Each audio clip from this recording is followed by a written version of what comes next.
Okay. Go ahead. Okay. So whenever we see a behavior happen, I think sometimes people, out there in the world, hopefully not us educators quite so much, might kind of say like, oh, they're being naughty or they're not listening. But really, I want to challenge everybody to kind of take the opportunity to go like, why, what is happening? Why is this happening? And then use that to be able to move forward and understanding how we're going to support our student through those types of behaviors we're seeing. This is a little handout that we use, and it kind of breaks down the reasons why we might be seeing behaviors happen, and then some strategies that can support. So there are 4 main reasons why you might see behavior happen. One is to escape. They're bored, the task is too difficult, they don't understand, they're overwhelmed for some reason, so they don't want to do it, they don't want to comply, they want to leave. Another reason is for attention, or what we're kind of trying to reframe as connection seeking. So they might be trying to seek connection from you or their peers. And sometimes this can be both in a positive or negative way. It seems like kind of counterintuitive, but sometimes our children don't necessarily differentiate between the positive and negative feedback. All they know is they're getting that feedback and getting that response. Another reason might be tangible, so that they might want something. They might want access to toys or materials. Sometimes at lunch, they might want their peers' food, or certain activities that are more preferred throughout their day. And then the last reason that you might see a behavior is for sensory. So sometimes our students are doing a behavior because their body's not getting enough input in it on its own, so they're seeking more input. Another thing they might do is try to avoid sensory input if they're too overwhelmed or overstimulated. So they might need like calming or alerting activities. They might want extra input, or they might want to block disruptive or non-preferred input. So when you see a behavior coming in the classroom, kind of reflect on these 4 main reasons why the behavior is happening, and kind of try to make your best guess. Like, do we think, based on what you know of the child, the circumstances that happened just before the behavior, like which one of these might be the reason behind it? And then that's going to kind of determine our response. So if you follow down the lovely color, you can go from the top reason, so starting with escape, down to the bottom where it says strategies. And these are kind of some good go-to tools that you can kind of keep in your back pocket and try. I do want to say that whenever we try strategies first, I always recommend that when you do decide to try something, that it's really important to try to stick with that strategy for a good period of time. Sometimes I think we see that a strategy is tried for like a day or for a short period of time, and then the staff might feel like it's not working, and so they stop using it. But I always recommend to give it a good chunk of time to really kind of work through if there's any minor adjustments you need to make to help that child get used to that support before you kind of decide if it is working or isn't working. So some of the strategies that can really help in those escape behaviors are things like first then visuals or statements. That's a really powerful go-to, letting them know that their voice was heard, but that maybe it's not time right now, and then letting them know when they can have access to something they're trying to do. Visual schedules are really great tool, offering controlled choices, trying to really be consistent in our responses, and then embedding opportunities for breaks might be really helpful. For attention, we want to definitely give them that positive attention or opportunities to connect throughout their day. So knowing that child, knowing that they really want that. So really trying to be proactive in giving them that attention. Teaching them safe and appropriate ways to gain attention is really important. I think sometimes when we see kids doing a lot of attention seeking or connection seeking behaviors, we've kind of talked about or learned about like ignoring a lot of that. And while some things are good to ignore, we have to also remember that this is an area that they need help learning how to get their needs met in a safer, better way, right? So we need to still focus on the teaching piece. How can we teach them to get that attention that they are so wanting in a more appropriate way? Visuals we can use with that. Sometimes using a nonverbal sign, if you could kind of agree and have a conversation about that, can be really helpful as well. For accessing, if they really want, whoops, I'm gonna go back. They want access, help me out. Okay, there we go. When they are trying to get access to something and they're displaying behaviors, eloping, grabbing, pushing, those first then statements can really be helpful again. And really focusing on teaching them that appropriate way to make the request to get access to what they want, because we really want to teach them that this is the appropriate way to get, this is the way that's going to get your needs met, is to use your words and not to use these behaviors that we're seeing. So we really want to model a lot of language and use those opportunities to kind of say, hey, wait, hold on. Let's use our words. Let's ask for a turn. Let's communicate what our wants and needs are. Using transition warnings can be really helpful. And then those schedules, again, can be really great because we can look at those and show them when they can get access to what it is they want. So if they want something in the moment that's not available, you might stop and say, hey, let's make a plan for that. Let's look at the schedule and see, in what time of day we can have access to it. And sometimes that can be really helpful in regulating for them because they know that it is coming at some point in their day. And then with sensory, I think it's really important in those pictures, I think you probably noticed a lot of those calm down spaces. It's important to really embed opportunities for them to get access to that sensory input and movement that they're so seeking, kind of regularly and throughout their whole school day. Embedding some direct instruction on regulation tools, practicing them, identifying feelings and practicing those regulation strategies together. Sometimes I used to do this during my circle time. We would practice a few tools, and then that way the students were really familiar with them for those opportunities where maybe they needed to use them to actually help like calm them down or alert them throughout their school day. A lot of us have these already, but access to fidgets, flexible seating can be really helpful. And then supporting just finding some of those functional replacement behaviors for some of the things that we're trying to kind of redirect. This is just another chart to kind of look at this a little differently. So it kind of goes over the same things, but I just wanted to show this to you guys as a reference point. And the reason why I like this one in particular is because it reminds us to really focus and analyze those antecedents, or the things that are happening just before the behavior. So the way you can kind of look at this one is on the left, you say a behavior happens, whatever the behavior might be, and then we're going to move to the next box on the right. We're going to analyze that student, what happened just before the behavior. And then we're always going to come back to that why piece. Why is this behavior happening?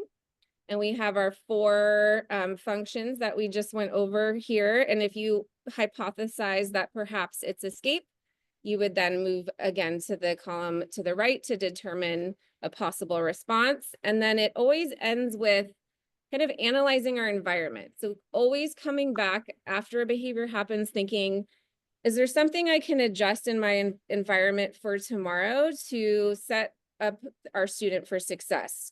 Can I add some visuals? Can we change maybe our schedule somehow? Can I embed a timer before a transition? All those kinds of things, so that we can kind of be, again, proactive and try to get set them up for success the next time. And then I have one other just little kind of I don't know why this isn't working for me. Because you gotta click on that. Oh, okay. This is just one other way of kind of analyzing it. To me, it kind of breaks it down into sort of a mathematical equation, which sort of works for my brain, might not work for everybody's, but it kind of takes you through how to analyze the behavior happens. We consider the antecedents, then we consider the why or the function, and that's when we determine how to respond, and then always going back to those environmental changes at the end. And I think this was also kind of like a secret little mini lesson on UDL. So you'll notice that the last 3 slides are saying the same things in different ways. And we just wanted to kind of give you a real life example of what it looks like to present things in a way that is accessible for everyone, right? So feel free to take what serves you, and as you're sharing out with folks that you work with, feel free to share all the options with them and see what resonates best with them. Okay, so we don't have time to dive fully into all the different types of responses that I kind of briefly went over, but I did want to highlight a couple things because although, you know, we're going to set up our environments beautifully, we're going to be proactive, we're going to have options and choices and visuals, we're still going to see behaviors happen, and it's important to kind of have, again, those tools in your pocket to understand how we can respond when they do pop up. And I just wanted to remind everybody that when a behavior happens, particularly one where there's a really high level of escalation, it's important to know that when students are kind of in that escalated state, this is not our time to teach.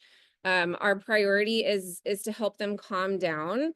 And one thing we've really been talking a lot with people when we're doing trainings and when we're going into classrooms is really trying to kind of, especially in our very early TK, preschool TK and kindergarten environments, is trying to kind of move away from that self-regulation term into more of a co-regulation term.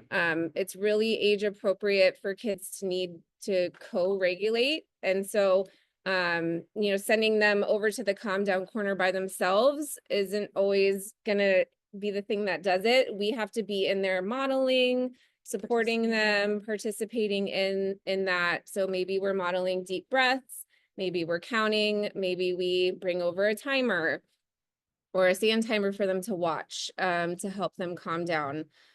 So really emphasizing that co-regulation piece.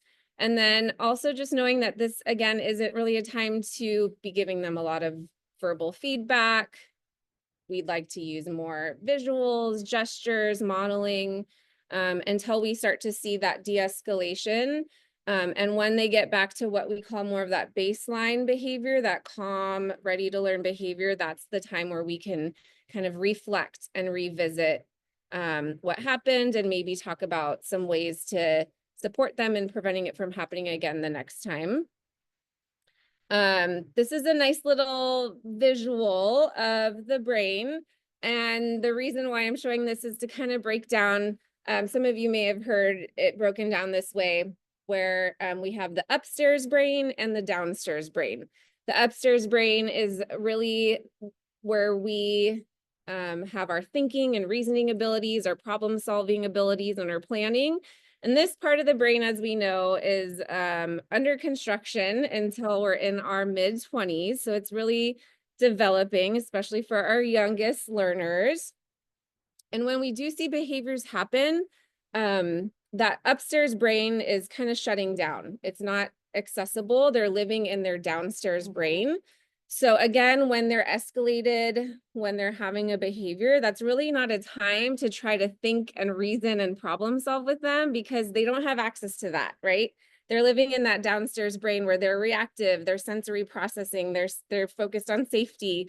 So just again, a visual to remind us that that really isn't the best time to really be teaching or problem solving or telling them why or why not they should be doing something. It's really the priority again to make sure they're calm and at baseline. And when they are at baseline, that's going to be our chance to teach and help them learn for next time.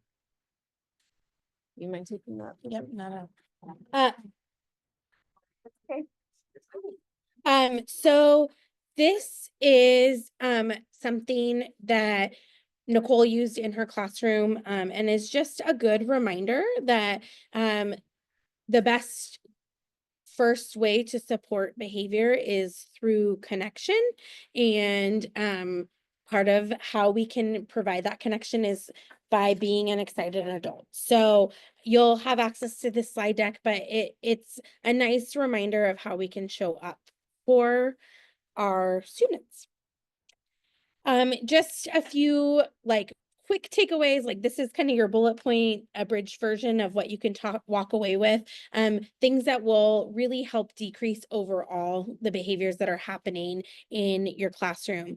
Front loading, making sure that students know exactly what is expected and the tools that they can use. Making sure that you're teaching them how to use calm down corner and sensory strategies and deep breaths when they're calm and available to learn, so that and if you know that they freak out every time it's cleanup or every time it's math worksheet, that you remind them before, hey, we're going to do this. And if your body's not feeling calm, what can you access? Being really consistent. Our students are really smart, and so we need to have a clear and predictable response to the behavior. We need to think about structure, so making sure we know what our students need before a challenging time, and really thinking about how we're framing our day. If a lesson is blowing up every day, maybe we need to change what time we're delivering that lesson or how we're delivering it. Really being proactive, so filling their cup and bucket with positive interactions, really thinking about making joy a learning goal, because we know that when students are joyful and teachers are joyful, they're more engaged and they're going to learn and remember more. This one is my personal soapbox, which is really working to regulate yourself. Being in a classroom all day is overwhelming. It is demanding. It is exhausting. And then on top of that, we all have lives outside of that classroom. So we really need to be intentional about thinking about what tools we access to regulate ourselves. So things like really ice cold water. So one of your 87 water bottles that you bring to school, fill it with ice and refill it with water so you can take a sip of ice water. Having whatever breathing pattern helps you the best in your pocket so you can do it. Headspace is available for free for all educators. If you Google Headspace for educators for free, you can download it and you'll get free access to the whole account. They have some great stuff that you can listen to, like driving into work or after your students leave or the 10 minutes before you go out and get them. And then the last one is really thinking about that universal design. A lot of our behaviors stem from students not feeling like they can access or do what we're asking them to do. And if we make sure that from the start, all of our instruction is accessible and that they have embedded voice and choice, you're going to see a huge decrease in those behaviors. This is just an example of proactive expectation reminders with reinforcements. This is something you can reach out to Nicole or I directly to, and we can help you develop them for your classroom. We have a variety of them that we can also email to you electronically. We have 10 minutes. We have 5 minutes. So we're going to leave this for you to read, but really the main takeaway is that behavior is communication. And so we want to prioritize functional communication as a replacement behavior for all communication attempts. So giving them what is appropriate and reinforcing the use of that language. Here's some examples of how you can do that visually. Here's some tips and visual supports. Again, we're going to have all of this in there for you to read. And if as you're going through it, you're confused or have questions, we're more than happy to answer them. This is my kid, Ollie. I tell this really cute story about him, but essentially he's a kid that in the classroom, his teachers have said they want 1 million of him, but at home he is bursting at the seams, has so much ADHD. He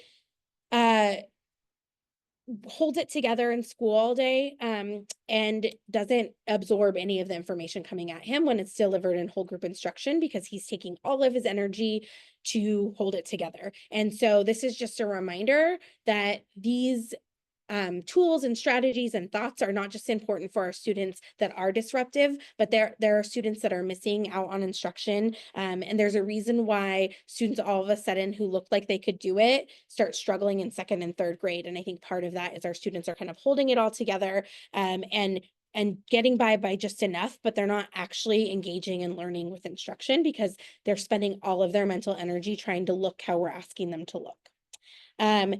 So I say just because they can doesn't mean they should. So this is things like rethinking how much of our day is in whole group instruction. How much time can our students actually learn and attend to that? And how can we rethink how we're delivering that in more small group pieces or opportunities for voice and choice?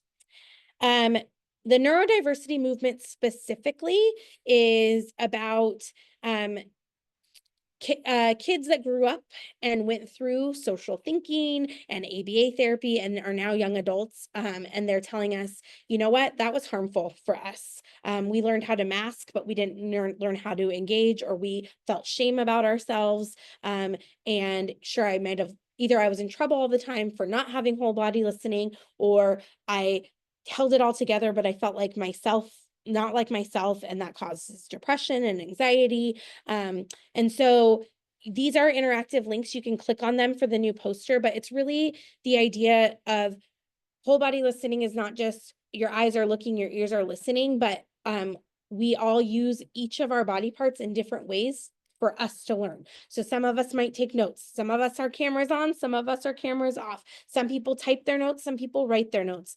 This is true for our kids too. Some of them are looking around but hearing everything, but if they're looking at you, they're not listening to anything. And this, if you click on this link, you can access the poster as well as a letter from the creators of it talking about why and how they've changed this approach. There is a new book out called Whole Body Listening, Listen, Learn, and Grow. I will pull that up on Amazon and put it in the link in just a moment. And it is a really neurodiversity affirming story about how we can teach kids to use all of their senses to engage and learn. These are resources. So this is kind of our best gift to you because this is so short. These California Preschool and TK Learning Foundations are the new foundations that just came out this summer. And they have like 8 or 9 categories, but specifically approaches to learning and social emotional development are really valuable for all of our youngest learners. Even if you have kids outside of this range, knowing what the new focus and approaches, I think, will bring a lot of value. Approaches to learning are essentially our ready to learn skills. So what is reasonable to expect and how to teach things like executive functioning, attending and participating, things like that.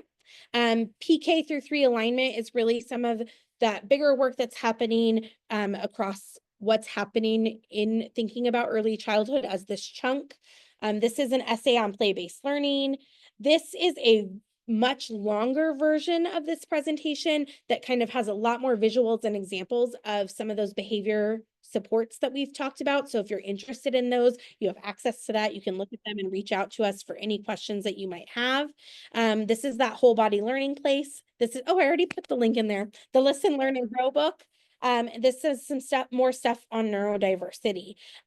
So we did it. Our next one doesn't start for 10 minutes. So if you have questions for us that you want to put in the chat, feel free to do so, or turn on your mic and let us know. Otherwise, thank you so much for joining us, and we hope that you had something valuable that will help you moving forward. Thank you, everyone. Thank you. Thank you.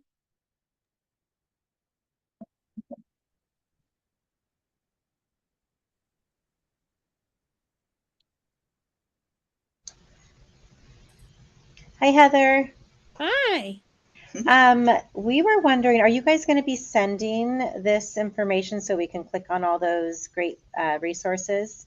Yeah, it'll be in the catalog. They're linking everything, so it'll be. Okay. Thank you. Yeah, Okay. of course. Thank you. Thank you.